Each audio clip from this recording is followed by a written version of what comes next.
More Important Issues is brought to you by our sponsors, Tennessee Tap House, Hound Dogs, and Blue Water Climate Control. Here's a quick word from our good friends at Blue Water Climate Control. People always ask, where did we get the name Blue Water Climate Control? When a Navy ship casts off lines, exits the harbor, and loses sight of land, that's blue water sailing. It takes a team of people to do that. Tireless work, focus, and attention to detail. So much of starting a business is just like that. After it's done, you get filled with deep satisfaction for accomplishing something. And it's quickly followed by, now the real work begins. We're Blue Water Climate Control.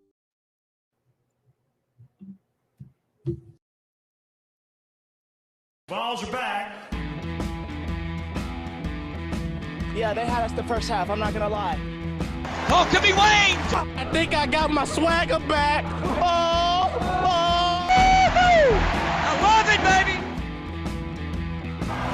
Them orange britches. Something about them orange britches. Tennessee wins! Out is by Tennessee to one Jennings. Jennings makes the catch. We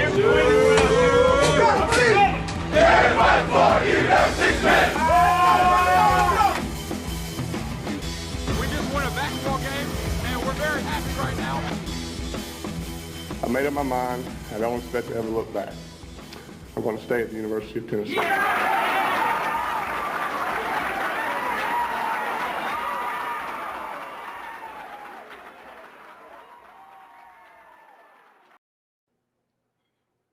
What is up, everybody? Good evening. It is Wednesday, July 7th. We're back for another episode of More Important Issues. It's also Landon's anniversary. Congratulations, Landon. I think most people would agree. Congratulations. Some people may be more miserable than others in their marriage, so maybe they would disagree. But congrats. These statistics. Yeah, appreciate it. I guess congrats to me, more just like, what are you doing to her? Yeah, it's good. We went a Mexican.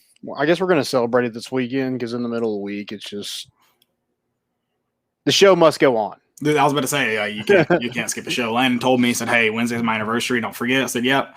Tell her to suck it up. We've got a show to do. I'm just kidding.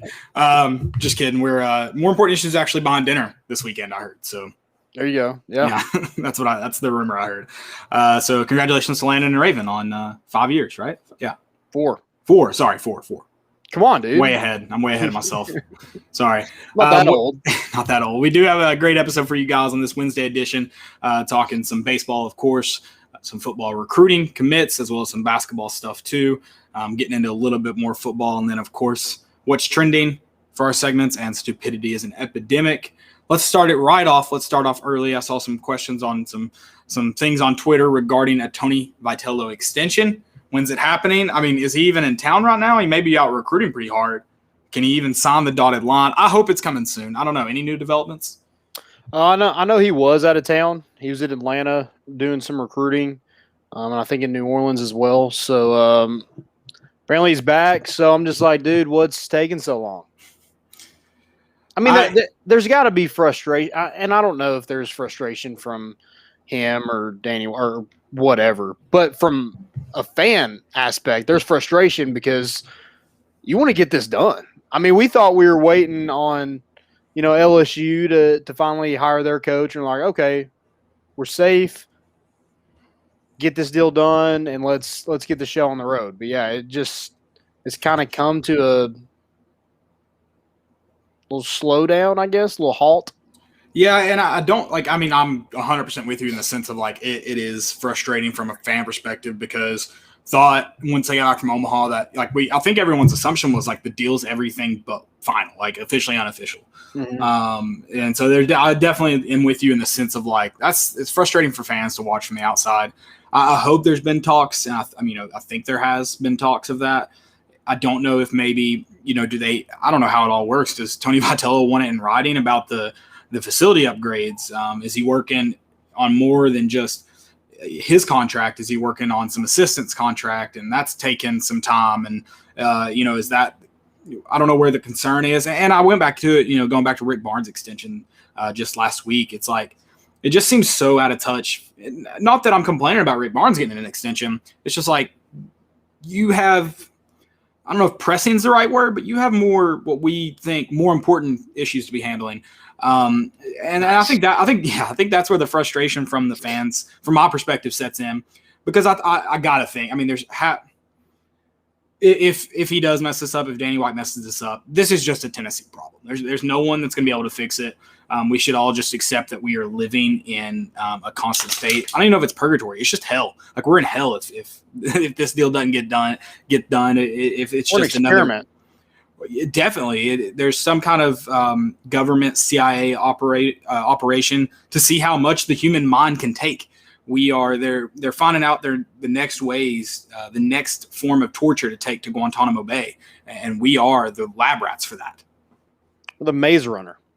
Yeah, it should be an easy deal. Like we talked about, like going in and hiring a guy. It's you're not doing that. You're just trying to do your best to keep the guy around. It also kind of makes you wonder how serious LSU, because we were all, and I'm not saying, I'm sure Tony Vitello was at least on LSU's radar, but it is make me kind of wonder how serious, if he may really not, like even the agent may not have talked to LSU if you weren't in a rush to get this deal done. Yeah. I just think another frustrating part for me is you were so quick to hire a football coach. And then you're like, well, I mean, like as soon as we hired him, it seems like he went and hired his guy from UCF. I don't know what the days are. It felt like it took forever to hire the guy that you were going to get the whole time. Right. Yeah. I mean, that's part of it too. And he probably did it like the next day. He probably went and just like, hey, good point. This is what we're doing. And then the Rick Barnes thing, like you said, it was just a weird time to bring that up when you felt like Tony Vitello was what you needed to get done first before talking to Rick Barnes about another extension. Why? Yeah, why is a and like you said again, it's not that I don't want Rick Barnes to have an extension. I just don't understand, like, why is that being brought up when you're supposed to be getting this deal done with Tony Vitello? I don't know. Weird. Timing's everything, isn't it? And you just kind of hope you turn the corner. I hope if this athletic department's truly dragging their feet on it, I hope it's more of just like got to finalize some stuff, because hopefully it's just like, hey, listen, it's more than Tony Vitello's money. It's also, we're talking about assistant contracts. We're talking about the stadium. Like, hopefully that it's just like crossing our T's, dotting our I's, to get this thing finished. Hope that's the situation, because if it's true that they're just dragging their feet on this and that someone called Butch Jones and was like, hey, we respect the hell out of you, then I've lost full faith. The little bit of faith I had left in the Tennessee athletic department, if either of the things I stated are true. Yeah, I just feel like there should maybe be a fire under Danny White's butt to get this deal done, because this is the first. This baseball program gave this fan base something to cheer about for the first time since Grant and Admiral were on campus, and something to really buy into and really care about. And I'll say this, well, you know what sucks is it only hurts, like, because what sucks about the baseball program too is the athletic department didn't make this season special for them. Like they are all on, their 11.7 scholarships still there. Their facilities are what they are. The fans and the baseball players are what made this season special. The fans coming out to the games when it got to 100% capacity. The baseball players just doing their thing and competing for an SEC title, winning the East, going to Omaha, what they did in Super Regional and Regional. Like, they are what made it special. So, but the athletic department now they're probably going to raise the season ticket price. You're not just going to get calls about basketball and football season tickets now. You're going to get calls about baseball season tickets. Well, they need to pony up and pay the guy, pony up and pay the assistants, pony up. And a lot of people are, saying, well, if donors were given to the baseball program, before this, well, that's the athletic department's job to fundraise for that. And it's not the fans' fault. It's not even, the coach's fault necessarily that the facility hadn't been upgraded. That's the athletic director. And I know this athletic director just got here. So this isn't like just a Danny White problem. I'm just kind of like putting this on everything that's happened in the past. It's their job. Like, they should have been the ones doing this a long time ago. The SEC is just as much a baseball conference as they are a football conference when you look at how they compete on the national stage.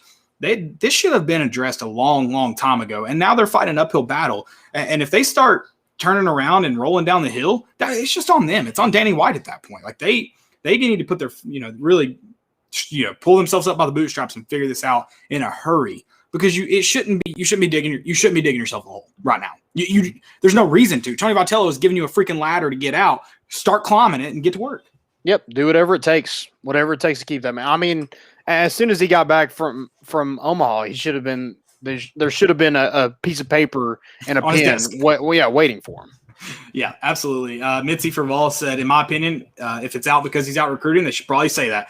Hey, listen, if I'm Danny White, I would be leaking it to everyone, which I think he may have. I mentioned this last week. I think he maybe had thrown that little nibble out there that he's going to be the highest paid coaching, or one of the highest paid baseball coaches in the country. So Danny White may have played that card. I will say that. Swain did tweet out that he had heard that there's a deal in place to make him one of the highest paid baseball coaches in the country. So I did mention that. Yeah, and duh. Yeah, it's an easy choice. Yeah, you should. I mean, he's in the SEC, and he just made it to Omaha. Absolutely should be one of the highest paid coaches in college baseball. Absolutely. And if you really want that commitment to the baseball program, if you really want to keep winning, keep that fire lit. Yeah, but that's it. You don't like with football. You're trying to find a way to start a fire. You just have to keep this one lit, and that's a hell of a lot easier to keep a fire lit than to start one. Throw some more wood on it, man. Coming from a guy who can't start a fire to save his life. Like you could put me in the freaking. I don't know. Like, is LA under? I'm sure they're always under like fire warnings. You could put me out there, and no chance I'll start a fire. I'm not that guy. Yeah, and the football program is more like trying to start a fire in like the LSU game in 2018. Yeah, definitely. And I've been on those camping trips too, and it's a little bit harder. At DC Ball, that was 2017. 2017. Yeah. DC Ball Girl said it's not about money. I agree. The delay is about agreement over facility upgrades. I agree, but I think that's part of it. I think, but at the same time, it's just again coming back into the fan perspective, because we're fans and we're just seeing this from the outside in. You had the Rick Barnes. Timing is everything. Timing is everything. The Rick Barnes extension might have. I don't know. Timing is everything. I agree. I'm sure it is. I'm sure a lot of it, like the nitty gritty stuff, is about facility upgrades. But I think that comes with money. Yeah, and I think the assistant coaching salary pool is very, very important as well right now in the talks. So I don't disagree, but I'm just giving you this from the perspective of I don't know. It's just we'll see. We'll see what happens, and I think I don't know. We'll see. I'm giving Danny White a chance. I'm just saying if this happens, how I'll feel. Can we not sign the extension and then later on put the facility upgrades and stuff in there? You see, our facility, like what contract says we're going to upgrade the baseball facility, like or the football facility? Anything is that ever written into a contract? Right? Yeah. How is that written? Because I mean, I'm sure there's a lot more to it than just Danny White saying we're going to give this amount of money to build this stadium. It's probably codes and government whatever that has to go into that. There's a lot more to it than just Danny White giving the okay. Yeah, I think there's got. I mean, there's potentially going to be road closings and stuff like that. So I know that has to do with probably the city. So, yeah, there's a lot more to it than just probably Danny White. But I don't understand why you can't just like, hey, here's your extension. This is the amount. I guess this is the amount we're going to put into the baseball program. This is your budget. Now we got to make it into something. Yeah, and that's so hard. Yeah, and then there's also, I mean, you do have to fundraise for it. But it sounds from everything that was kind of going on the last half of the season there, sounds like Danny White has been on the phone and calling the right people and – have Vitello set up his lemonade stand again. Yeah, I'll buy some lemonade. Yeah, I'll do that. No problem. No questions asked. I do expect it to be inked soon. Like you mentioned, I think there's definitely. It seems like Tony. I'll tell you this. I think Tony Vitello is here. If he had left, he probably would have already left. He's been out on the road recruiting, so I don't think that's not my concern. My concern is just like. Make the right decision, or do the right things. And it's not a Danny White problem necessarily. It's just a Tennessee of the past problem. I just hope that we aren't heading down that road again. That's all I'm asking. Don't head down that road again. Let's get it done sooner rather than later. That'd be great for everybody. It'd put a lot of people's mind at ease if you just go ahead and get it done. 100%. All right. Anything else for baseball? or Tony Vitello, if you just want to talk about him. Love that guy. Big Vitello guy. Big Vitello. I actually watched Kivett's rant in Omaha today again. Oh, did you just get amped up? Yeah, I definitely got amped up. Definitely got teary-eyed a little bit too. I know. Rip in peace. He's still alive. I want to clarify that. But rip in peace. We give a moment of silence for Kiv real quick. Yeah, we do need to play like the maybe like the bagpipes, the Amazing Grace bagpipes, just to remember Ross. He would love that. Yeah, the GOAT. Chili's hot. I did promise him that we were going to talk some Houston baseball this year.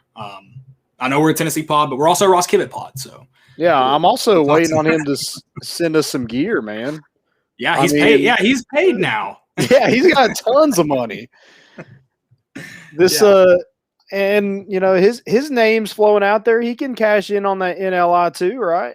Yeah, 100%. He should be. I want to talk about that too. I guess we can get out of that kind of talking about recruiting. I don't know. I want to get ahead of myself, but yeah, don't let me forget. I want to talk about NIL. Okay. NIL. Nil. Yeah. Nil. Which is not the amount of money they'll be receiving. They'll be receiving some of them a lot. Yeah. Okay. Yeah, we'll get into it in a second. Let's talk recruiting because roll right in. Recruiting. So Tennessee got some commitments. So we've been off for like a week. We had I know. I can't remember exactly what we've talked about. We've been. So I know we haven't got any of the recruits that we got in the last week. So that's good. So we can talk about all that.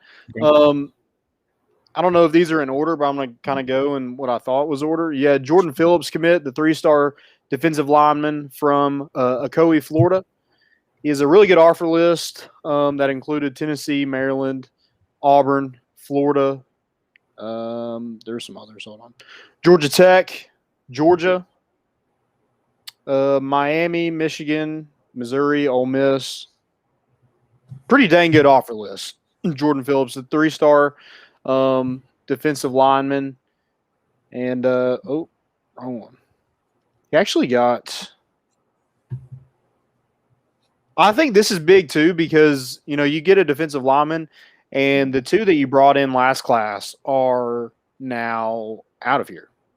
You had Katron Evans, Isaac Washington, both are have entered the transfer portal. I don't know if they've found homes yet or not, but not going to be here out in the Rocky Top for the fall. So I think it's big to kind of build up on that defensive lineman just because you kind of missed out on a class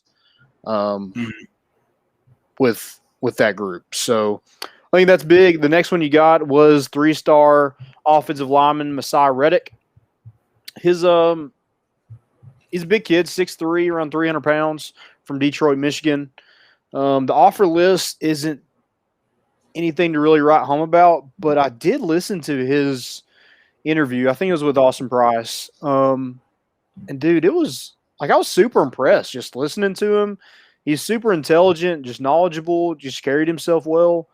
So I don't know if that has anything to do with his ability to play football, but it was something I was like, okay, this kid can talk, maybe make some money on his NIL down the road. And he also scored a big man touchdown last season. So that's something.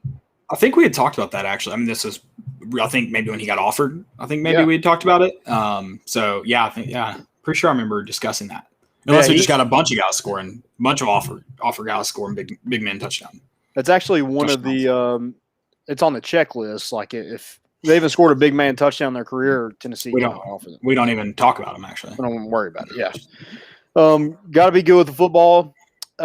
He camped at Tennessee, I think the first part of June, that first weekend, got an offer and then officially visited. Oh man. Ugh. Choked up. That's that Eros Campoyo, man. Oh, love it. But he officially visited 2 weeks later and then committed there. Didn't make it official till I think a week after that. He's also got family in Knoxville, so I think that helped as well. Yeah, and that's probably one of the reasons he ended up camping here. Right. And then Alabama transfer or Georgia transfer or both. Brandon Turnage. Georgia transfer. Did he Did he originally? So he originally committed to Georgia out of the transfer portal. Is that what happened? Yeah. So I think he spent a couple weeks in Athens, decided that wasn't the place for him, and took a visit to Tennessee. And I think Clemson actually tried to get on him pretty late, but Willie Martinez was able to hold them off. And Tennessee lands a kid that didn't get much playing time in his 2 years at Alabama. Did get it redshirted 1 year. Yeah, he still played in a game. I think his freshman year played in 1 game. I forgot that's a rule now. You can play. Yeah, and then last year played in I think 3 games. Yeah. So the limited action, but he does have 4 years of eligibility left, and it's a guy who has some college experience. Knows the get up of it. Knows how to practice, the schedule, something like that. So that's probably an easier transition than a high school player. And then I mentioned he has that 4 years of eligibility. 6'1", 185 pounds from Oxford, Mississippi. I think this is a good pickup. I think Tennessee needs some help at the cornerback position. And a lot of these guys were kind of just, you don't really know until they're here and they're producing on the field. But Tennessee needs bodies, and I think this is a really good one. Yeah, I agree. I mean, there's positions of need all over the roster, so it's hard to really pinpoint like where you should really go out and address it. Corner is definitely one of them, and a guy that's probably going to contribute a lot on special teams, which I think was kind of his when he played at Alabama. I think that's where he really played. So I'm sure he'll do plenty of that as well. I think there'll be a lot of guys maybe pulling a little bit of double duty in that sense of special teams and being on the field, whether defensively or offensively for Tennessee as well. I think getting a guy, like you said, that knows it, that's always kind of a positive. And Tennessee's just going to have to really work the transfer portal here in the next few weeks because it's not like just needing bodies in the future. You need bodies right now. And of course adding defensively, which is some of your bigger needs right now. So, it's a good pickup. I don't know how big or how good. Never really know until they're on the field. But, good pickup. Yeah, I think – with what you have at cornerback, I think you have some decent talent there, but I don't think it's anybody who's just, they've earned their spot. Lante Taylor, he's probably going to be a starter come the first game of the fall, but has he necessarily earned his spot up to this point? In games, no. Maybe he has in practice, and I know he does the Vol Academy, the leadership and stuff like that. But when it comes to overall production on the field, he definitely hasn't earned it in my eyes. I would say back half of the season, yes, I would give it to him. I thought he played. I don't know if anybody really did in the back half of the season, for just being honest, but he did such a good job in run support, especially in the back half of the season. Obviously, at a corner position, you'd like to see more effective in the passing game, where you really shine. But it also may be kind of the situation where not a lot of guys really being able to push a guy like Alante Taylor, who may be a little bit more naturally gifted. He's one of the bigger guys at the corner position. I would say if we're going to go anybody's earned it, I would definitely say Alante Taylor. But beyond that, it's pretty wide open. Yeah, I think the fact that he's been at Alabama, he was going to go to Georgia, Clemson wanted him. I think that gives me kind of some reassurance that he's pretty damn good. Mm-hmm. At least he has the potential to be really damn good because those are college football playoff teams that really wanted him on their campus. Right. So, I'm definitely okay with that pickup. Graham Morgan mentioned he read today where Tennessee lost 35 players to the transfer portal. Is that number right? I don't know if it's I thought I read 25. 25? Okay, so 25, 35, maybe somewhere in between. It's a lot. Regardless, 25 is a lot too. So I think whatever the number truly is, I think they definitely lead the country in it. So they gained 10. I know we've gained 10 so far in the transfer portal. But and a lot of that, 25 or 35. A lot of that, doesn't it just recruiting? Doesn't it kind of diminish recruiting with the transfer portal now? Like at least the rankings, like what is your actual ranking after like 2 years of that class? Yeah, but that's kind of always sort of been the case. Not obviously, especially these first couple of years. and with COVID, where guys are getting an extra year of eligibility, the recruiting rankings are probably a little bit more skewed in that sense when you look at them. I did see something interesting. So it was like of the I don't remember what it was. The percentage of it was something like college. This is a couple weeks ago. College coaches that have played college football, the same percentage had, I don't know what the number was. The same percentage has transferred as the percentage that was transferred this year. Whatever it was, like 15, 17%. I can't remember of college players. Because, college coaches are like, bitching and moaning, for lack of a better term, about the transfer portal. Well, of the college coaches that have played college football, the same amount have transferred at one point in their career as the same as the percentage that just have transferred this year. So I don't know, I thought transfer portal might kill it. I don't know if it truly will. And I think it'll kind of balance back out. I think right now it's a new thing. And you got to consider all the guys that are getting an extra year due to COVID. So they would have graduated or left. And now they're just maybe be like, all right, well, my time here at Tennessee or Notre Dame is done. So I'm going to just go look for another opportunity somewhere else. So I think, too, that's probably skewing the statistics a tad. But, I mean, it is new. So I think you'll see a lot of people transfer here in the next couple of years. But I think all in all, kind of like the NIL, I think it'll all figure itself out. Well, I don't think – a lot of people are saying NIL is going to kill college football. I just don't think that's the case. It's not contracts. Like, these guys aren't getting contracts. Yeah, I just think with recruiting, you can't be all bought into it, especially now in the summer months. Because, I mean – I tweeted that tweet the other day of when we made a list of all the Tennessee commits that we got last year in that 2-week span during the summer. We got 11 commits in 2 weeks. Yeah. How many were left? 4. Whew. Yoicks. 5 made it to campus. 4, I think, are gone. Actually, I think 6 made it to campus. 4 are still standing. Bunch of J.J. Peterson down here. I mean, you can't be too into it. I know it's part of it, but especially in the summer months, you just can't really write home about it until it's done. And when they get here, you have to develop some of those guys. I just think the last 2 staffs did not do a very good job of developing guys when they got here. Yeah, and I think kind of before developing guys, I think maybe just did a poor job of evaluating, because I think there's some guys that were maybe undervalued, especially like when Bush Jones first got to campus. Some guys that maybe were undervalued that did develop and worked out. And I mean, Cam Sutton's the first one that pops in my head, who's a 3-star before, Bush Jones and his staff got on. So, I mean, could they develop some guys? I mean, it seems like they could.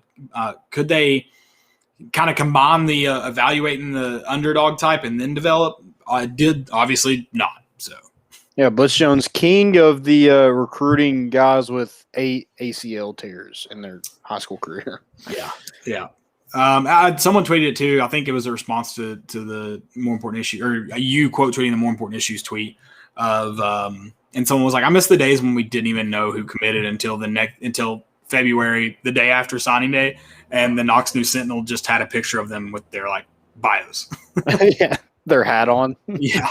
I was like, yeah, those days are definitely done. Credit to social media. I mean, I think it's definitely made, I don't know. If social media didn't ruin college football and it's been around for long enough, I feel like it could have. Is NIL really going to kill it? Is transfer portal really going to kill it? Yeah. If anybody kills it, it's going to be the NCAA. Right. Yeah. They're doing a great job themselves of killing college football. But I think the transfer portal, or just college sports in general, I think you said it's probably going to iron itself out, because I don't think some guys that enter it aren't getting exactly what they want out of it. Yeah. I feel like some of them want that recruiting experience again, and I just don't think it's that in depth. Unless you've already done it on the field. Right. You're not if you're Eric Gilbert and guys like that, yeah, sure. It's probably going to be something like that, something very similar.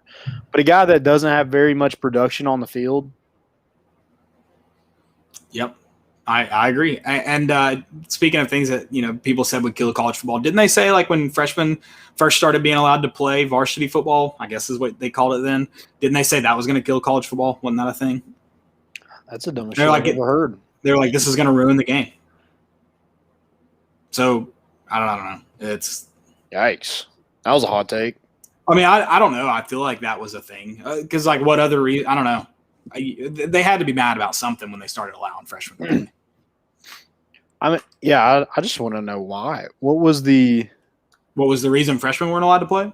Yeah, I don't know. I don't know the exact reason. I'd have to go back and read about that. But just injury because then there wasn't any like of those rules with quarterbacks and stuff like that. So. I don't know the exact reason, but if you remember in We Are Marshall, which I don't know how historically accurate it was, I do know that freshmen were not allowed to play varsity or whatever it was at one point. But in We Are Marshall, Matthew McConaughey was begging the NCAA. Was it Matthew McConaughey? Yeah, that's right. Okay, I was like, that didn't sound right when I said it. He was begging the NCAA to allow freshmen to play. It was probably still Mark Emmert at that point, begging them that's the only way they'd have a team. So yeah, that is a thing. I know that. I just don't know the reasons. There you go. That's weird. Absolutely. I mean, even like when we played high school football, like a lot of freshmen didn't travel and stuff like that. Now, maybe there's certain occasions where, there's a certain freshman that played varsity, but I feel like is that still the case now? Do some people still do that? Like not dress freshmen? Mm-hmm. Yeah, I would say that's probably more for like because some schools are big enough where they just don't have enough roster space to actually dress freshmen. So I'd say that's part of that. Right. Like you still have a freshman team. If a freshman's good enough to play, I would imagine they would play them. I don't know why you wouldn't. So yeah, I don't know. Or you want to get to this NIL stuff? We already have a question from Graham Morgan about it. Oh, yeah. Let's do before we get off recruiting, we do have a question about recruiting that was mentioned before the show, so I want to get to that first. Okay. We'll get to you in just a second, Graham. I'm also excited to talk about that because I'm curious. I'm kind of curious. I mean, NIL doesn't really have much to do with the school per se, but I think there could be some interesting terms maybe that come out of it. So I think it was Sawyer. Maybe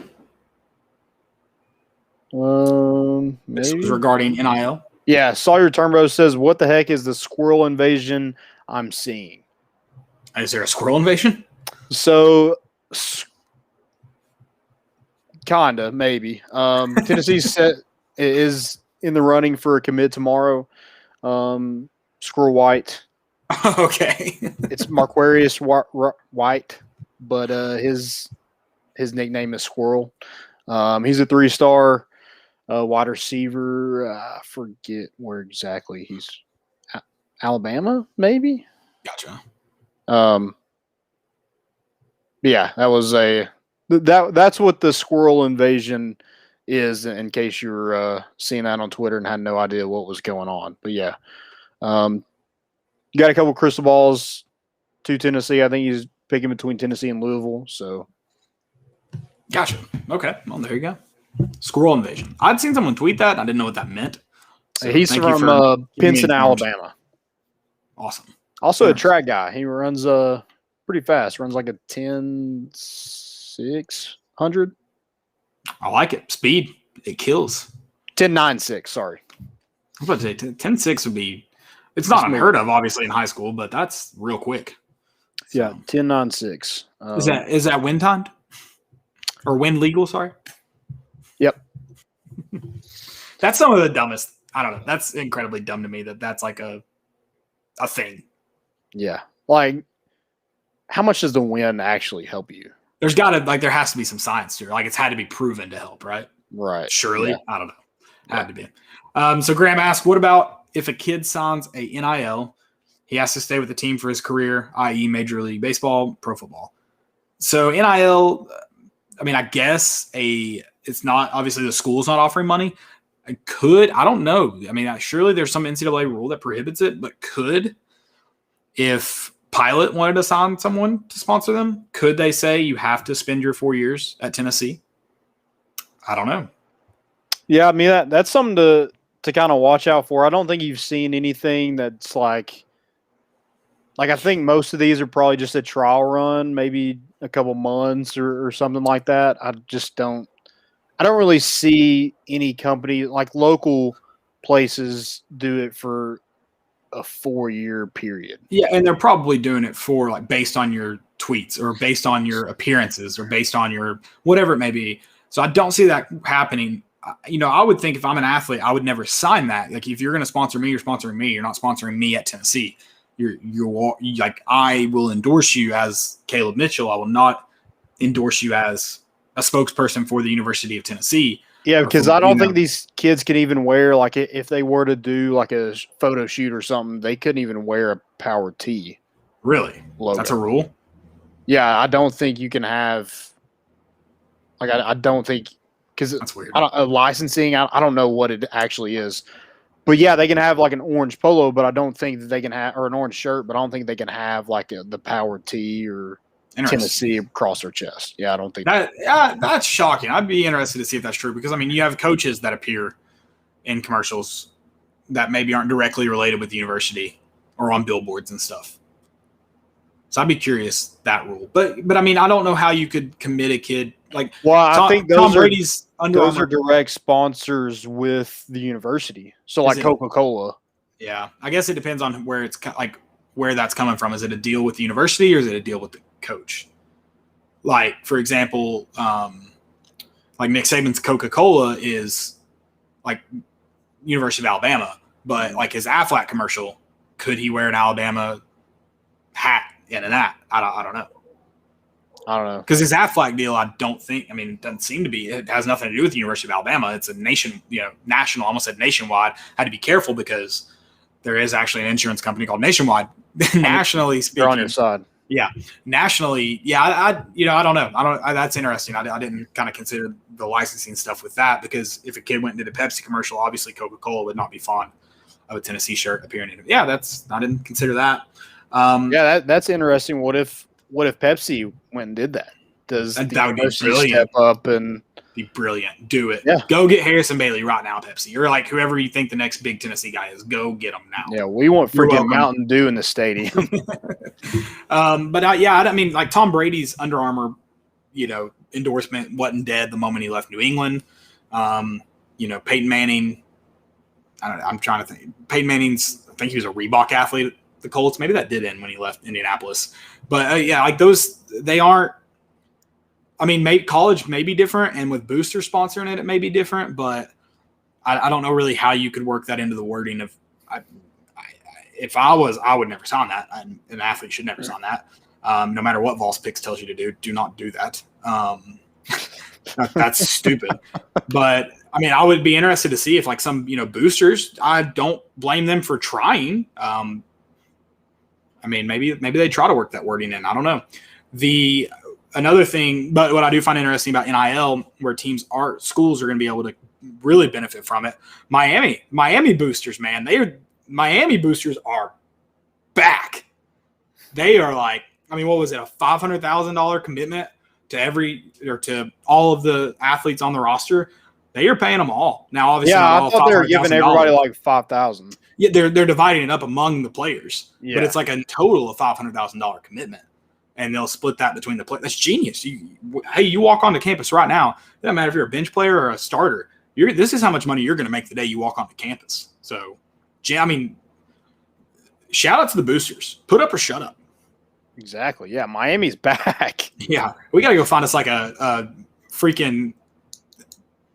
I don't know, some oil tycoon in like the Middle East, like those guys who like carry falcons on their shoulders. Yeah. That's who we got to find to be a Tennessee booster. We need oil Manchester City type money in Knoxville. That's what we need.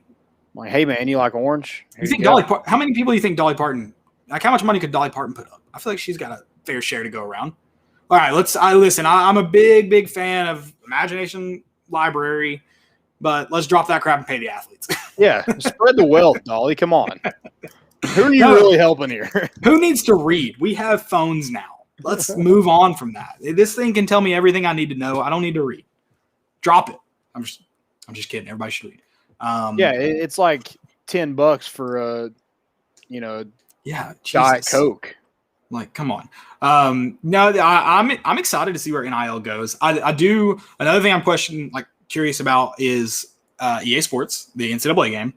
Do you know how, or does anyone in the chat know how are the Madden, like how is the Madden money pot split? Because that's not an individual player type deal, but the NFL actually has a players association to deal with that. I mean, how much money could each athlete in that game really make? Like, I don't know. Like, I'm sure the cover guy gets. Yeah, but that's different. You're paying for your name to be your face to be on the cover. I'm talking about the guys in the game. Like, how much do they actually get paid for that? Or is that just kind of like a player association contract? Like, we're in the game, cool. Because if I'm a college football player, you don't have to pay me to be in the game. I've created enough of those. You just put me in the game. Maybe a little bit taller, please. A little bit skinnier now, please. You don't. But other than that, like, my worry with the NIL, this is selfish, is the NIL is still going to screw the college football game up, because I think they're all going to expect big money. But what did everyone make in the lawsuit? Like $3? I'm trying to look for this. Like, look to see how much they made off Madden, or each player makes off Madden. I did like a quick Google search the other day, but I was busy, so I didn't like really get to dive in, and I couldn't find like an immediate answer. Because I don't think it's a large sum of money. I don't think it's even I don't think it's any amount of money. It says that the NFL Players Association, foreign players, they'll get their Madden checks that had been held in a work stoppage fund. The 2017 active player payment is $17,000, and 2018 payment is $16,966. Okay, that's a fair amount of money. But $1,000 for practice squad players. Yeah, see, I was about to say that's the next question. Is there's a lot more college football players than there are. So I don't know how many NFL Madden players there are, but that money is obviously going to get even smaller when you consider how many more college football players there are. Yeah, I mean, like, can they really be mad if you just give them all $1? I mean, like, give them all a free copy of the game. Yeah, there you go. There's a free $60. Take it. I will represent every college athlete as your NCAA, EA Sports NCAA college football liaison. And I will get you all a free copy. And I will accept nothing but a free copy. Like, my cut of the deal will be a free copy. That's it. It's free copies for everybody. And I'll need a PS5 too, because apparently they're only going to be on the new gaming system. So, dang it. So I actually do. I need a little bit more skin in the game here. So, like, some of these kids are going to be like, well, this is cool. I guess I'm going to go sell it. Oh, there you go. Pull a little Ohio State action. Get a good, nice tattoo off of that. Yeah, there you go. Hey, check out this Rose Bowl ring. You want a tattoo or you get a full sleeve for a Rose Bowl ring, right? Can they sell their stuff now? I would think they should have been able to. First off, once it leaves the campus, once it's gifted to the athlete, it's a gift. I should be able to do whatever the hell I want to do with it. So that rule is stupid, but I would like to make fun of Ohio State again. I just want to clear the air. Yeah, should be worth a full sleeve. Do you think they got a full sleeve for it? Yeah, I'm sure. Or do you think they were using their Rose Bowl rings to pay for the happy endings at the massage parlor they were getting? How has that story been dead? Like, it just died. Some Zach Smith action? No, this is totally different. You don't remember us talking about this? There was a massage therapist just giving out happy endings at Ohio State. Yeah, it's died, though. That's how quiet it's gotten. That happened like 3 months ago. That reminds me of the Blake Griffin. You remember when he the trainer's working on his leg and he grabs his head? Yeah, pulled an old 18. Yeah, can't do that. Can't do that. That's out. Graham also mentioned a good example. What if Heupel goes to the Haslam's and says, "Could you help entice this 5-star QB to Tennessee?" No, I think that'll absolutely happen, and I love it. That is now, should happen. Art should already been offered. Right, everything we got. But the competition value of that, if I'm the athlete and I go between Tennessee and Georgia, and I'm like, well, Tennessee's going to offer me this amount of money, but they want me to sign, for the example of what you're saying, Graham, but they want me to say I'm going to play here for 4 years. I don't want to do that. And Georgia's like, well, we can offer you the same amount of money for 1 year, and we're not going to keep you from transferring. So, competition would catch up. But also, I don't know. I don't see a kid signing anything like that. So, and most of the kids that are playing are they really transferring? Now I know maybe money talks and maybe they do leave, but most of the kids in the transfer portal aren't playing or lost their starting position or were injured or something happened or the program blew up and got a new coach. A 5-star quarterback that's a starter and a Heisman candidate, he's not leaving programs. Right. But yeah, maybe that's where the Tony Vitello money, we're waiting on this extension. We're offering it up to Arch Manning to come. Okay, all right. If Tony Vitello goes, I'm giving my contract extension to Arch Manning. There you go. He would be the greatest of all time. He would dethrone Peyton Manning, whose nephew. Dude, how much money does Arch Manning make in his 4-year career at Tennessee? I mean, do you think that kid? I mean, if he hasn't dreamt about it, he should, because that would be insane. I feel like his family's so weird. They're going to be like, we respect the sanctity of college football, and he's not going to accept any cash while he's on campus. This is an amateur game. We play it for the love of the sport. He'll make his money in the NFL on a shitty team, like the rest of the Mannings have. Bullshit. You think Peyton does those shitty nationwide commercials for free? No, he loves the money. They love the money. But at college football, he respected the sanctity of college. NCAA, Landon. No, he got in trouble. He mooned somebody. Respect the amateurism. We're not talking about scholarships, Max. We're talking about people are asking about 4-year contracts for like NIL deals, not scholarships. So could it happen? I don't know. I have to imagine there's an NCAA. I haven't read the NCAA rules, and I don't know if anybody has, which kind of makes it more fun to talk about. It's kind of one of those things I don't want to know. I just kind of want to talk about it. So yeah. But this has nothing to do with the school we're talking about. It has to do with the sponsors. Also, it doesn't really have a lot to do with anything because we're just making up crap. Correct. Like everything. I mean, that's basically what this is anyway. No, I mean, really, like, I don't think anybody, like, they knew it was coming, but I don't think they, like, what can you do? I mean, the schools can literally do nothing, which is awesome. Yeah, the hands are tied because nothing can be done. I think it's a lot of what you can do and not a lot of what you can do. Well, I think they're going to have to find a way to, like, I think it's going to be interesting from a recruiting perspective and how they, like, legally kind of go about it because, you've got freaking, what's his name, throwing out strong-ass offers. Well, now he's got to match those strong-ass offers, but legally, because he's going to have other guys giving strong-ass offers that are allowed to do it. So it's it's going to be – I think it's going to be fun. I am a big, big fan of how I said it last week, the Wild Wild West. I'm not comparing it to the Wild Wild West like our good friend Darren Ravel. I'm would that be a simile? No, that would be a – I'm not good with this stuff. I'm not comparing it. I am – you know what I'm saying. Yeah. I also don't think there's – we need to know these terms. Yeah, she's the educator at. She's the smart – she's got the smarts, the brains.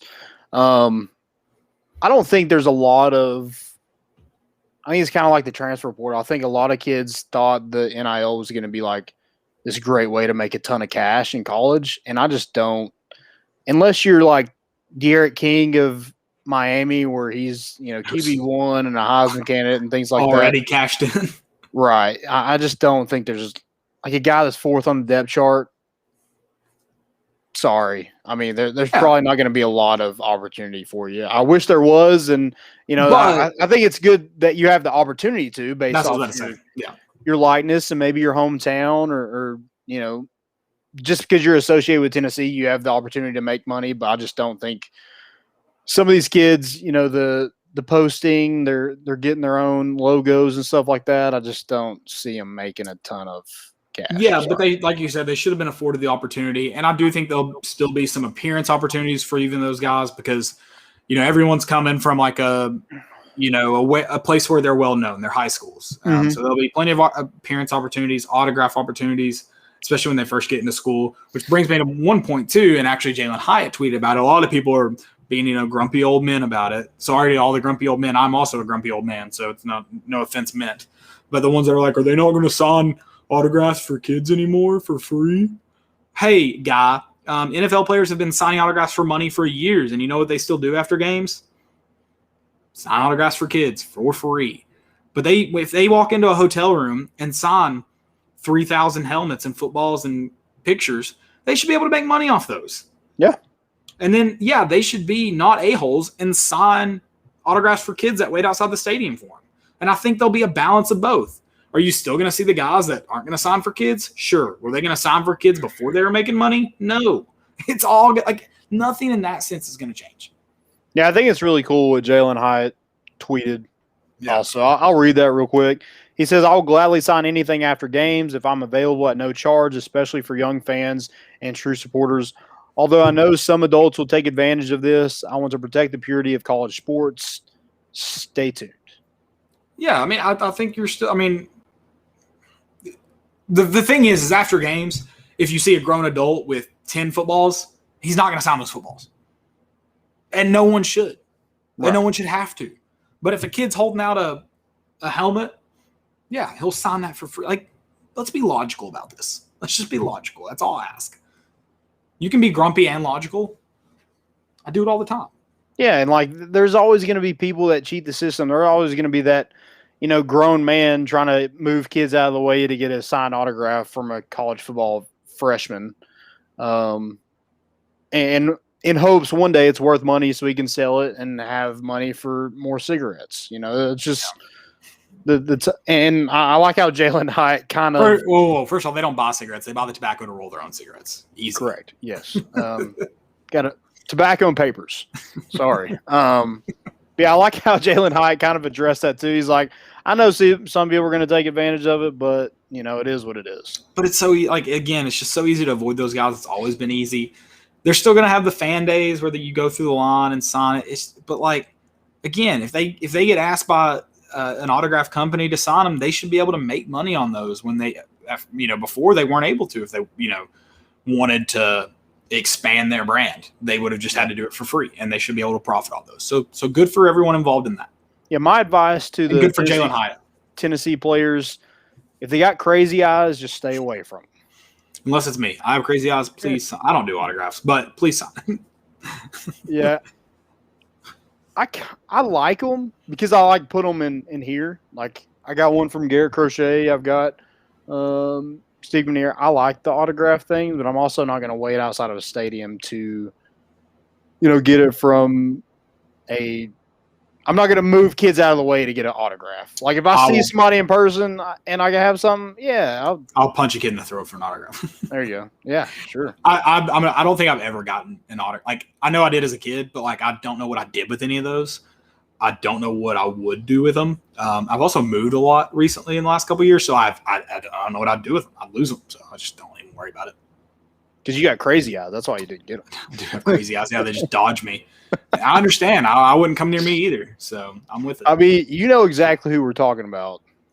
I know, yeah, 100%. Does he have crazy eyes? I've never seen his face, thankfully.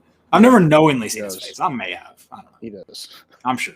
I mean, you don't roll up into a college dorm room as a full-grown adult without having some real crazy eyes. Doing one of these. That's a shocker. You better turn that thing around. I hate whatever it is. I hate it so much. It's the worst thing ever. I don't think it's that bad. It sucks. It's terrible.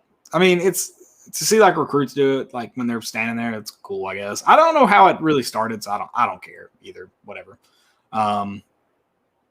I'll credit that to Butch Jones. We can keep that. That's fine. Yeah, dude. Let's put them in some Tennessee gloves and have them do something like that. But this is in Oregon. Get out of here.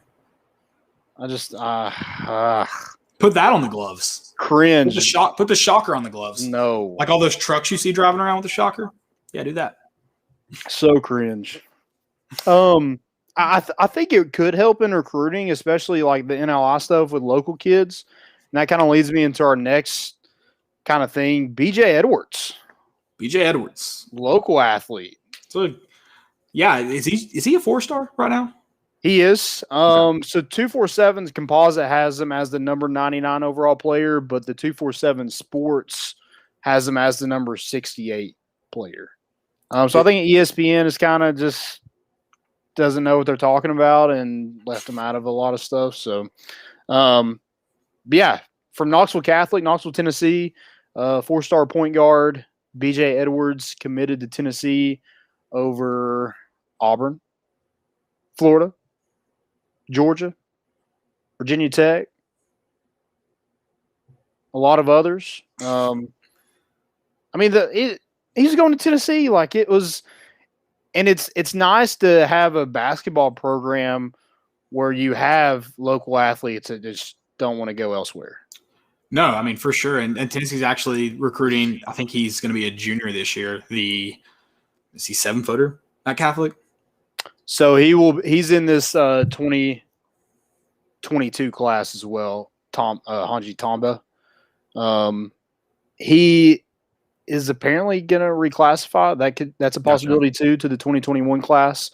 But yeah, they're big on him as well. He's kind of more of he's probably going to be a 4-year guy, kind of more of a project, but rim protector, super athletic. But dude, BJ Edwards, I don't know if you got to watch any of their game against like IMG or some of his Bobby Mays elite. That's his AAU team. If you got to watch any of his games, dude, he performs. I mean, he looks as good as anybody on the court with, tons of 5-stars and things like that. I know when they played, it was IMG because Jaden Springer was here. He was one of the better players on that court. I know they lost, but, he was definitely the best player on Catholic's team. And then he went head-to-head in the state championship against Kenny Chandler and Amari Thomas at Briarcrest, and him and Kenny Chandler went toe-to-toe with each other. So I think this is a really good pickup, and it's, like I mentioned, it's just nice to see local athletes have everything they want in the university right at home. You got guys going to the pros from your program. You're winning basketball games, Power 5 program. I think this is going to be great for him. I don't know if he's probably not a one-and-done player, especially projected he's not. Right. So I think Kenny Chandler could possibly be. He's playing in that U19 USA FIBA under 19 tournament, whatever Cup thing. Yeah. So I mean, I think this is a good kind of your future of your program, and in BJ Edwards, we all know how important guard play is. So I think this is a really good pickup for the Vols, and just continuing to recruit some of the best players in the country. We're not just looking at the state of Tennessee to get recruits in basketball. We're taking advantage of the transfer portal, kind of the whole opposite of the football program, taking advantage of that, and then we're recruiting top guys from all over the country.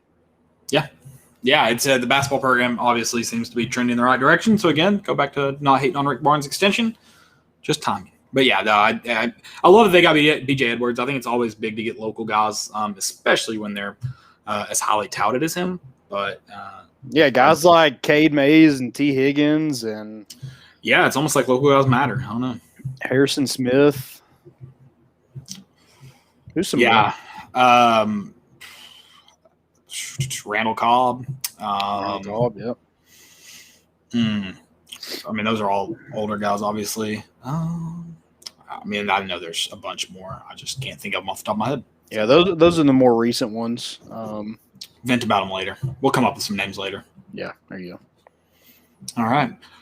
Let's talk about some differences in Heupel and Pruitt. I don't really – But I really think B.J. Edwards could make, just for him being from Knoxville, I think that helps tremendously, especially with local business and things like that with the NIL thing. I think that would be a huge opportunity for guys like that and not just in Tennessee. I think anywhere. I think it's more of an opportunity for them to stay home and go to their hometown team because I think it sets up perfectly for them. Yeah, no, definitely. I think hometown's where they benefit. So for it to be hometown and college, that's obviously big. Okay, so moving on to the next point. I'll be honest, don't know how you want to be prepared for this, so I took the easy out. But differences between Heupel and Pruitt? I don't know. Heupel hasn't been fired yet. Heupel has not been fired yet. As far as we know, he is not given money to recruits or players, as far as we know. Mm-hmm. Yeah, I mean, I don't know. I think it's easy for the program to feel better when you have a transition period. No matter if the change is really that drastic. It seems that the players have a sense of things are better right now, but I don't know how true that is, just because new is always better. In the words of Barney Stinson, new is always better. So I think getting some kind of fresh, some fresh meat in there just feels a little bit better. I'm going to hold my thoughts on the staff as a whole until go win games if you want me to like you. That's you might be a good dude, could be a good dude. Jeremy Pruitt might be a good dude. I don't know, but he didn't win ball games, so I don't give a crap. Yeah, I think the main thing for me right now, and like you said, you can't really tell a lot right now, but one thing I can tell is that every player I think feels important to the staff, or at least they're inclusive. Whereas Addison Nichols did an interview. That's a 4-star offensive lineman out of Georgia. Has some Tennessee ties. Grew up a Tennessee fan. But he mentioned that the players on this staff, they the walk-ons with the previous staff. The walk-ons had their own section. They were away from everybody. So I think this staff now has really included those guys. Grant Firking is he hosted Addison Nichols on his tour. He's been on the Paul Feinbaum show. He's been big with this NLI, and probably no one has really heard of him from the previous staff, even though he's been on campus for 3 or 4 years. I did know he was the million. I did know of him just because I think it was David Ubben had done an article on his company. One article, yep. But prior to even the NIL stuff, he had done that years and years ago. So. Yeah, I just think they just seem more inclusive. I just feel like people were maybe put on the outside or maybe out. I think to be a really good football team, I think you have to include everybody. Everybody that wears your uniform should feel a part of the team. Yeah, exactly. Especially this year, it's gonna be very, very important. Another thing. Heupel likes to score points, and I just can't tell if Jeremy Pruitt liked to score points at all. Jeremy Pruitt definitely had a different style and approach to football. I was going to say that. As far as the changes that are happening in the game and how it's played, Heupel's definitely kind of more up to the times. Now, what is his focus going to be on defense? Because right now, Tim Banks doesn't really have experience calling plays. It's his first full-time defensive coordinator role. Obviously, the defense isn't just physically and roster wise where it should be necessarily to compete in the SEC, and I think that's where, and we can know that I know we've kind of given our predictions throughout even the spring and early summer, but we can talk about that again. But I think it's gonna be really, really difficult for this team to win, just because even if they do score points, and to be determined, we don't have a quarterback right now. It's gonna be really tough to get a few stops in there for this group, which is thankfully all you need is a few stops if you're scoring points at the rate Heupel would like to, but. I will give at least Heupel, at least Danny White went out and got a guy that is in tune with the times, which I'm not entirely in the camp of what Nick Saban said in the sense of how football can't be played, how it used to. If you've got the guys to do it, you can do it. Right. And that's just Alabama could probably simple. Play any way they want to. Right. So I'm not all the way bought into that fact, but it definitely takes the guys. You got to have the kind of guys that Alabama has coming in, year out. Tennessee didn't have that. They had no chance to play the style of football, Jeremy Pruitt wanted to play. But, I also just think Jeremy Pruitt either did a really, really poor job of allowing Jim Chaney to run the offense, or Jim Chaney got really, really bad at play calling, or their game plans just weren't never going to work. I don't know. It was I thought there were some games left out there for Tennessee to win that were just offensive play calling. Yeah, and a lot of it too it was quarterback play. They just could not figure out the quarterback position. That matters too. Yeah, and that's it's literally the most important position in all of sports for a reason. And you saw that with Tennessee last year. Yeah, there were some games they probably should have won last season, but they just could not figure it out at the quarterback position. So, that kind of gives me a little bit of hope. How many games did we win? 3 games last year? Yeah. In an SEC schedule? if we could win 3 games with our schedule this year in the SEC, that puts us at what, 6-6? Yes. Wait. If you win For 3 sure. games, yeah. Yeah, you don't even have to beat. You do have to beat. No, you don't. Pitt. So No. you can beat Texas or Tennessee Tech, Bowling Green, South Alabama, and then 3 SEC teams. That's 6-6. You don't even have to beat Pitt. If you can just give me some sort of quarterback play. Yeah, so you said that, and I was about to ask: does Jeremy Pruitt get fired if he goes 5-7 or 6-6? Because, like you mentioned, you did have 3 SEC wins last year, but in a 10-game schedule. Wins are against South Carolina, Missouri. I'm going to say no because I don't think he gets fired if all this stuff doesn't come up. That's a fair point. I agree with that. Also, a little bit of difference that I've noticed. Does Josh Heupel not seem a little bit more comfortable in his own skin? I mean, Jeremy Pruitt was so weird. I don't know. I don't think – I thought Jeremy Pruitt – I mean, maybe out of ignorance. I don't think Jeremy Pruitt seemed fake, so I don't know if I would agree with that. I also don't know if I've heard enough from Josh Heupel to necessarily think that. I don't know. I don't really have a take on that. Yeah, but I don't think Jeremy maybe Pruitt – with the media. But I think I think that, like, to be determined with Josh Heupel, like, let's let him lose a couple games first before I determine that, because Jeremy Pruitt was, pretty relatively sane before Tennessee really just took a nosedive in 2021 or 2020. Yeah. I don't know. To be determined. I just feel like from what we heard about Josh Heupel before he got the job, it was just like he wasn't great with the media.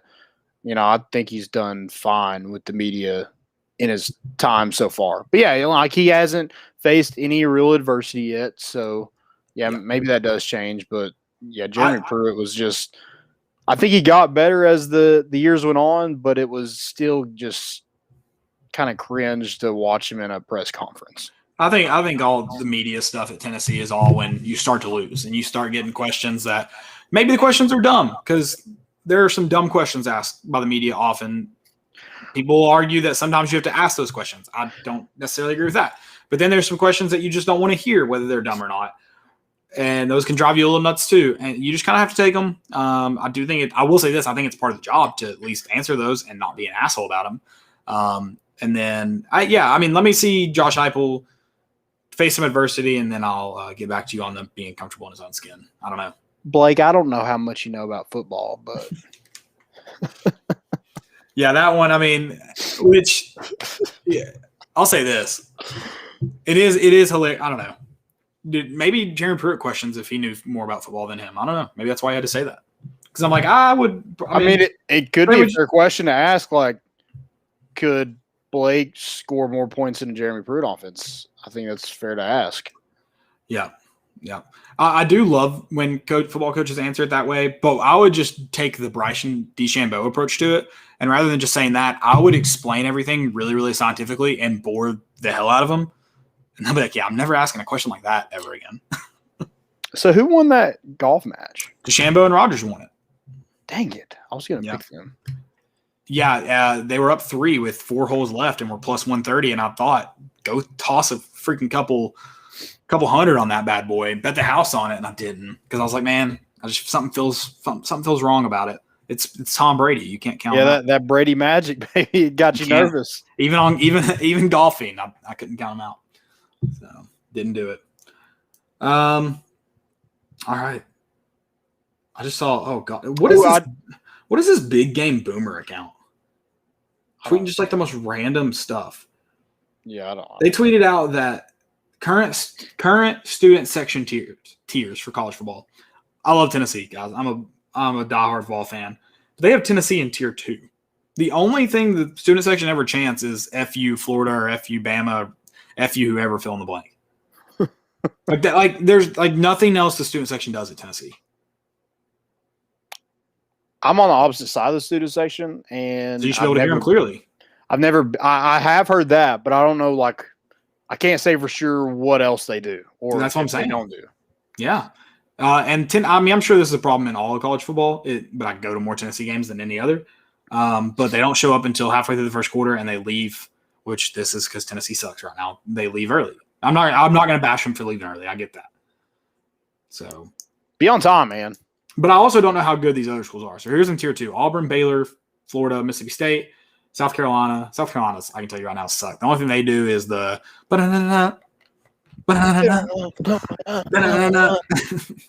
Virginia Tech and Washington. So UCF is tier 1 though. The bounce house is bumping apparently.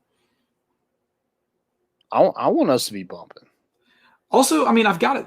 Where do they have Alabama? I mean, they've got Alabama not even on here. I've got to assume Alabama's is at least tier 2 if Tennessee's is. I mean, how unbearable is this fan base going to be if we go score 50 points on Bowling Green and, cover the spread of, 27? Yeah, I think so.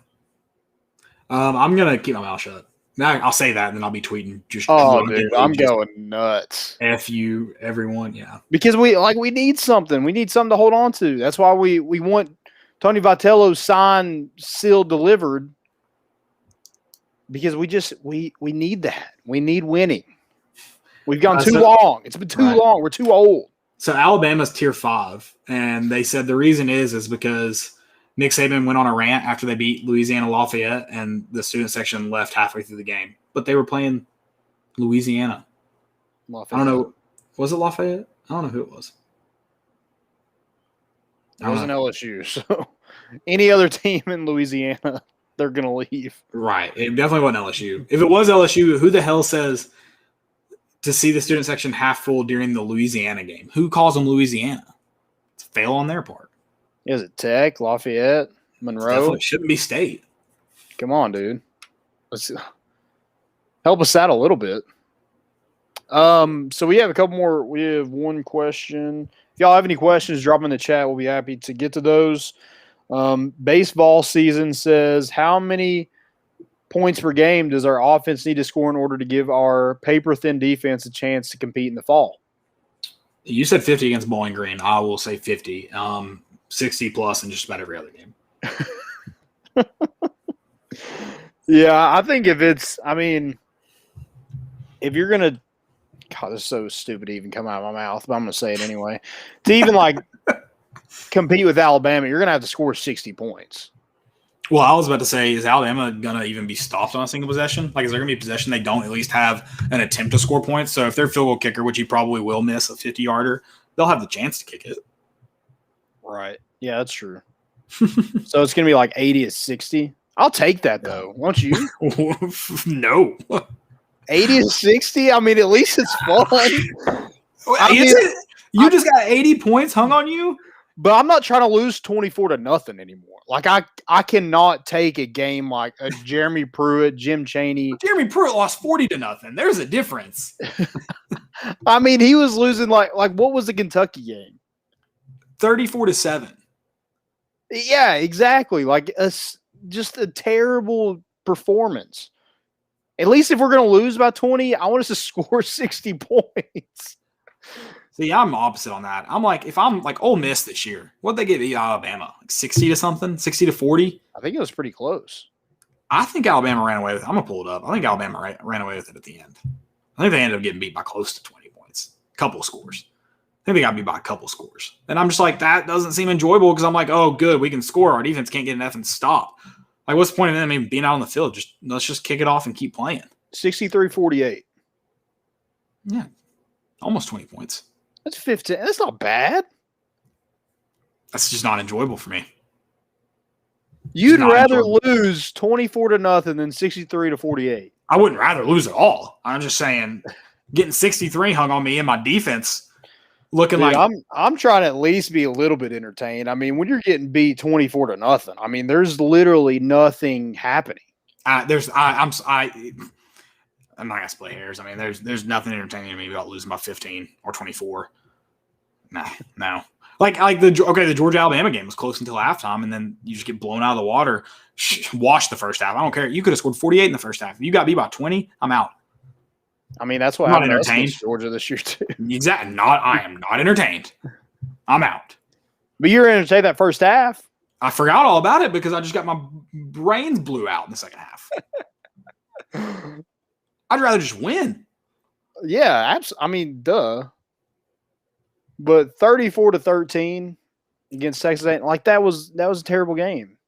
It wasn't even fun to watch. Well, it was a terrible game because Texas A&M, they acted like they did not give a shit about the playoff against us. So I mean, they were right; they weren't going to get in. Good call, A&M, but God, you're right. I would rather them come out and scored 80 on us and been like, dare you not to put us in. You're right. That would entertain the hell out of me. I just want to score some. I want to be competitive, and I think being competitive, you have to score points. I'm not saying like, 80-60. I'm not happy about that because that is a miserable 80 points. I mean, your Boston defense even stepping foot on the field. Yeah, exactly.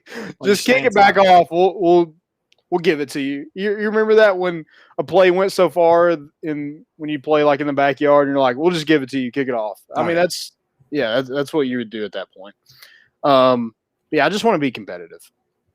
Is that too much to ask? Just be competitive. Yeah, no, I mean, please be competitive in some sense of the word. I don't know how you are, but please be competitive. Find a way, baby. For sure. All right, do we have any more questions? I have a question for you, actually. Okay. Biggest impact this season by true freshman, who is it? I tweeted this on our account the other day. Yeah, I should have responded to that. Oh, biggest impact. Oh my gosh.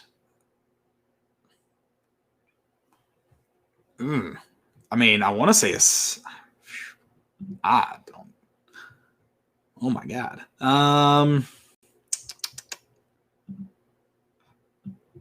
Let me read the true freshman off to you. Would that help? Yeah, because I'm trying to think of like a good position player, skill player that I'm like. I know who you're going to pick then. I mean, I don't know because it's hard to really give impact. I don't know. Who are some of the big guys? Who are some of our? Give me a defensive lineman. Is it going to be a defensive lineman? So we didn't have any defensive linemen. Remember? That's right. So see, yeah, that's why you could push it out there. Byron Young, he was a JUCO transfer, so he's not going to be a true freshman. Yeah. I mean, he would probably be up there. Is it Jalen? Is Jalen Wright going to be your biggest impact player? I think he could be a possibility. Yeah. I don't know.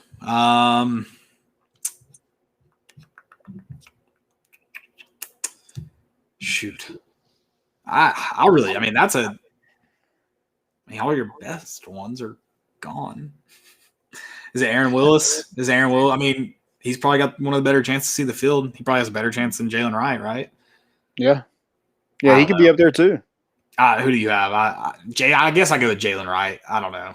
I mean, I think Jalen Wright's a legit candidate. I think if he was at any other if any other position group, you're probably thinking, yeah, it's Jalen Wright. But because that running back room is so, I wouldn't say loaded, but it's got a lot of bodies in it. Right. A lot of capable bodies like Tyon Evans and Jabari Small and guys like that. So, yeah, I think he could be a possibility. I think mine is going to be Miles Campbell and kind of the opposite of yours in terms of I think like that's probably the easiest position to see the field. Yeah, probably, especially when you're talking about Miles Campbell's probably one of your better pass catching tight ends right now in the roster. Yep, and he's a bigger guy. He can probably do it all at that tight end position. He's actually played tight end in high school, which a lot of Tennessee's tight ends didn't necessarily play tight end. Even their whole career in college play tight end. So, yeah, I think Miles Campbell probably up there. I think William Parker is another one that you'd probably see. Maybe see a lot of, maybe more of next year, maybe not as a true freshman. But yeah, I think Jalen Wright will see some carries. I think he's probably in, second or third string behind Jabari Small and maybe Tyon Evans. Yeah, I mean, yeah. And speed kills. I mean, yeah, he's definitely in probably one of the more loaded rooms, but I'd say probably has the best chance of making immediate impact, one of the better chances. So yeah, and he was an early enrollee too, so I think that helps a lot. Same with Miles Campbell. Yeah, I think the early enrollees definitely have a better shot, which we'll see. Heupel said this offense wasn't difficult to comprehend, but you do got to get it in place. So we'll find out if that's true. We'll find out. All right. Aaron Willis is about to be hit by default though in the spring. Yeah. I mean, he might be the only linebacker left. I don't know. I need to probably go confirm that. Let's go look at his. Let's go look at their depth chart that I'm sure has been released this week 3 times. We've made fun of that guy a lot on the show. I'm sorry. I'm not. All right. So what's trending? All right. My first one, weed. That's trending. Weed. I can't remember the girl's name. I should probably look it up. But the girl was left off. She tested positive and was left off the U.S. Olympic team. And apparently her suspension would have ended before the Tokyo Olympics. So I don't know how that works. Yeah, that's it's just an interesting banned substance in my opinion. So dang. Especially since it's legal in the state they're running in. But whatever. I don't know. I mean, I assumed it's banned also with the U.S. Olympic team, but I mean, I'm assuming it's more of an Olympic issue, like an Olympic committee issue. I don't know. But people have been talking about it this week. One guy even said, like, yeah, sure, not a big deal if someone's running high on weed, but can you imagine them throwing a javelin high on weed? Did you see that tweet? I mean, it's pretty dangerous. Does he think she smoked before, like right before she ran? Is that his thought process? Probably. Okay. Does he know that like she could have smoked like 10 days ago and tested positive? Also, if she is smoking and right before and beating all these women, deserves an extra medal. Absolutely. Yeah. Yeah. I mean, it's the rule. Yeah, it's the rule. I'll give him that. And she owned up to it. Yeah. And I've seen a lot of people like, I'm not watching the Olympics because they're, not allowing her to compete. I'm like, dude, watch the Olympics. And they weren't going to watch it anyways if they said that. Right. Because first off, I never plan to watch the Olympics. If they're on when I'm home, I'll watch them. I don't think I've ever been like, oh my God, Michael Phelps is going at 8. I do like to watch track. Track and fields. There's a lot of fun Olympic sports to watch. I just don't, even track and field, I'm never like, oh my God, I got to get home. The 100-meter race is in 15 minutes. Yeah. Like that's never a thought usually process. They time that up right where they have it, right at the peak time where people are watching their TV at night. Right. What's trending is the real Death Valley. Okay. Is Clemson the real Death Valley or is LSU? So I think Death Valley is technically classified as the place where opponents' dreams go to die. But if it's just where if a Death Valley is just where dreams go to die, I think Neyland Stadium's the Death Valley. I've had a lot of dreams die in Neyland Stadium. Now I'm not the opponent, so I don't know if it would be classified as Death Valley. But I think Neyland Stadium should be thrown in there. Well, let's see if this home schedule for Clemson defines Death Valley. South Carolina State. It's a good opponent. Georgia Tech. Oh wow. Still running the way too. Jones beat them. Boston College. Hey now. Didn't Boston College almost beat Clemson this year though? I think they got beat by like 20. I mean, did they? Yeah. Did it end up being 20? I think it was close. They had that fake field goal. It was close for a while. Okay. Maybe they did get beat. They didn't get beat. I think. No, they did. I don't know. Go on. Florida State. They lost by 6, by the way. Okay. UConn. Oh, wow. Is that the new civil conflict? Maybe. Wake Forest. Ooh. I mean, just death row right there. Death Valley Row. I mean, those dreams are going to probably die pretty quickly. So yeah. I think, I mean, if we're going based on that, then yeah, Clemson is the Death Valley. But, dude, that's all you got? Really? Yeah, no, that's obviously not a tough homestand. God bless. I got something in my eye. I mean, like, conference schedule, you can't really do a lot about that, but UConn and South Carolina State, that's pretty trash. So Shame on you, Clemson, for the cupcake schedule. Also, is Dabo Swinney not quitting? He said he was. I think we got to hold him to it. Yeah, I mean, dude, if you said it, you got to do it. Agreed. 100% agreed. Otherwise, your word means nothing. Otherwise, why are you even recruiting? And these kids should not believe a word you're saying to them. Yeah, you're a liar, Dabo. You're going to come here and win a national championship. Liar. No, I'm not. Nick Saban is still the coach at Alabama. I'm not going to win a national championship because Hunter Renfrow graduated. Yeah, I agree with that. He's never going to win one because, yeah, I agree. Agreed. My next one is Mountains. Mountains is trending this week with the match playing last night on TV. Everyone getting a good view of the Montana mountains. I don't know exactly what range that was. Why is it called the match? I just think that's it feels like it's wrestling. It's match play. I don't know. It's just two teams going at it. I have no idea, but it's called the match. It originally was Tiger and Phil first, and now it's kind of had like spinoffs. There's Peyton and Brady. Then there was and then there was Peyton and Steph and Tiger or Peyton and Steph and Phil and Tom. And then Phil, Tom, and Aaron and Bryson. Those are the matches. Did Steph and Peyton beat Phil and Tom? No, they lost. Bad? I don't know. I think pretty early. Yeah, I think fairly bad. And as bad as match play can pretty much get, I think they lost. Dang. Yeah, I feel like they were playing a professional golfer. They would be playing different tees, but yeah, no, I agree. At the end of the day, it's definitely still should have won that easy. I don't know what the final was, but yeah. But then also you got some shots of some bears in there. Players weren't allowed to go look for their balls in certain areas because of bears and other wildlife. I think there's a coyote running on the fairway at one point. They said Yellowstone. Yeah, they said when you go out there and play, you get a can of bear spray with your golf cart.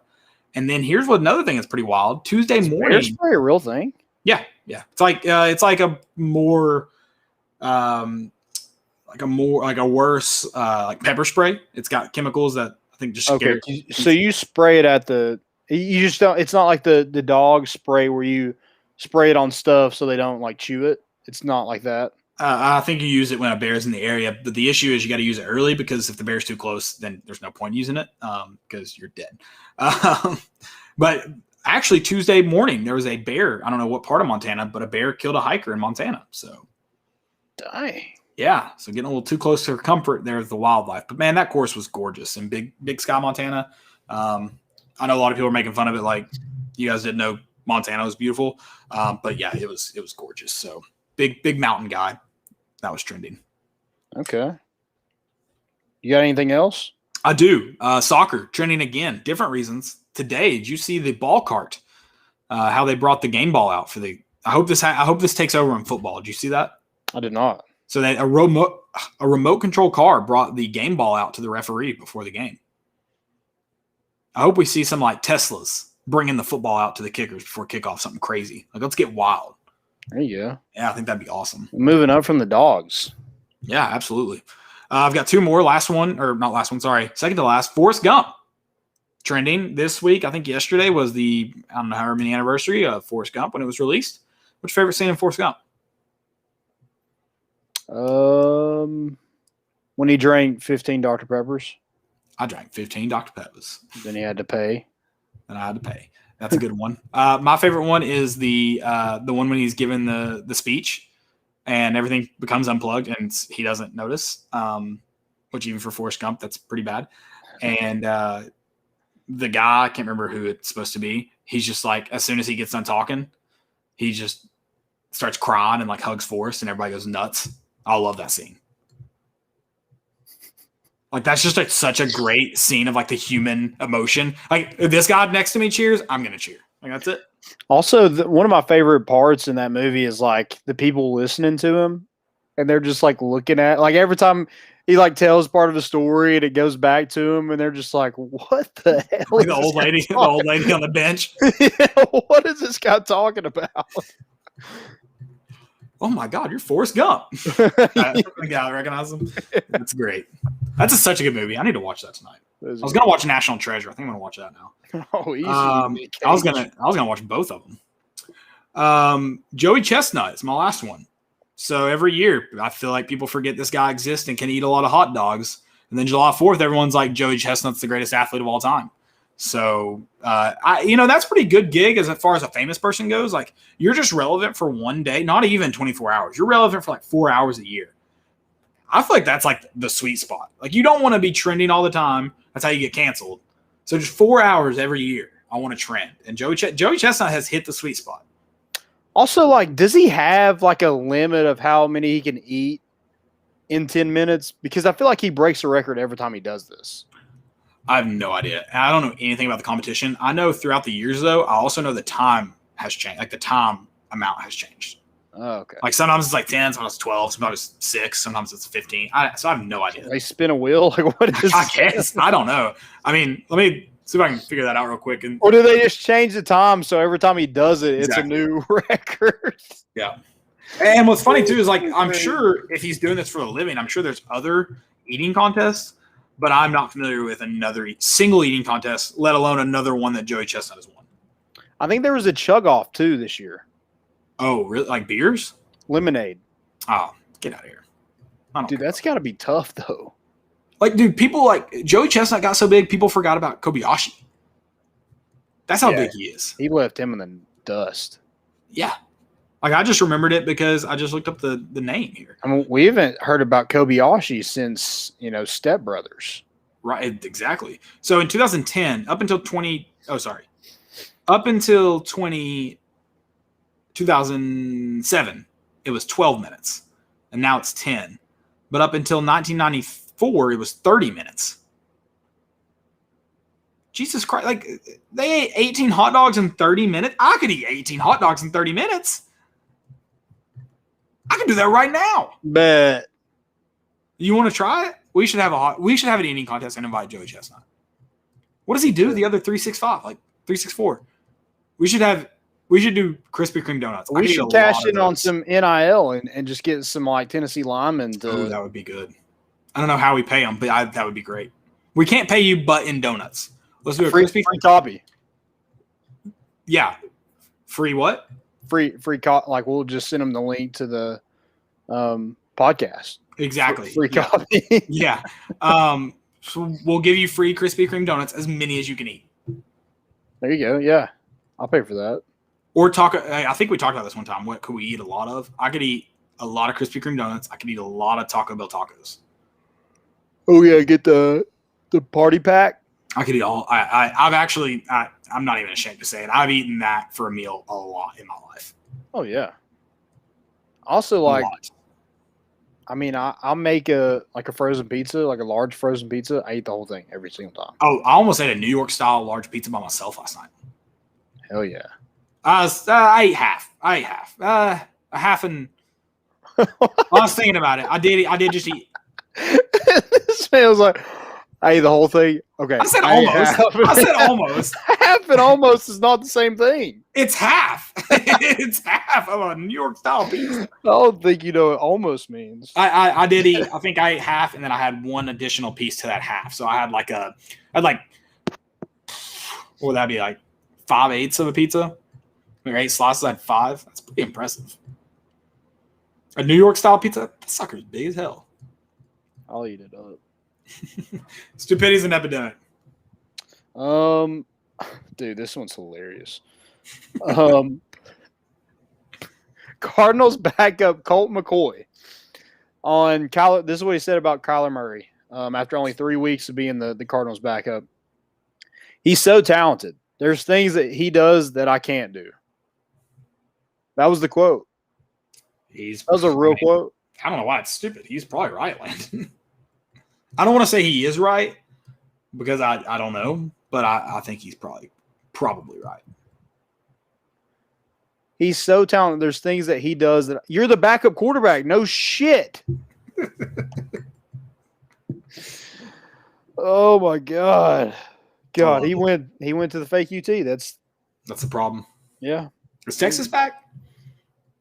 With NIL stuff? Is Texas back? Yeah, surely. They have to have some underground like bull riding ring for college athletes down there, right? It doesn't need to be underground now. NIL doesn't have to be underground. You're good. Yeah, above ground pool. Put that in the open. On a real classy. Yeah, exactly. My only stupidity. Did you see the Honda 200? I don't know what this is. I have no idea. It's a super truck race, and those guys getting out and just like one guy. First off, never take off your helmet if the other guy's wearing a helmet. So one guy's like they're trying to fight, and one guy refuses to take off his helmet. It's awesome. The other guy's like, take off your helmet. Come on. Finally, the dude with the helmet on, because the guy without the helmet won't fight him, which is also smart, but you shouldn't take it off. He just starts destroying his helmet. Did you see that video? I didn't know. I'll just send it to you. You guys need to look it up too. It's hilarious. It's like the biggest temper tantrum of all time, and it's also one of the more entertaining temper tantrums of all time. Nice. It was fantastic. At mid_Ohio. I'm gonna send it to you right now, Landon. Okay. Everyone else needs to look it up. I would watch racing all the time if people threw fits like that. I'd be all about it. Yeah. Also, that's how you get one more fan. Have you seen those super trucks race? One where they're like sliding in dirt.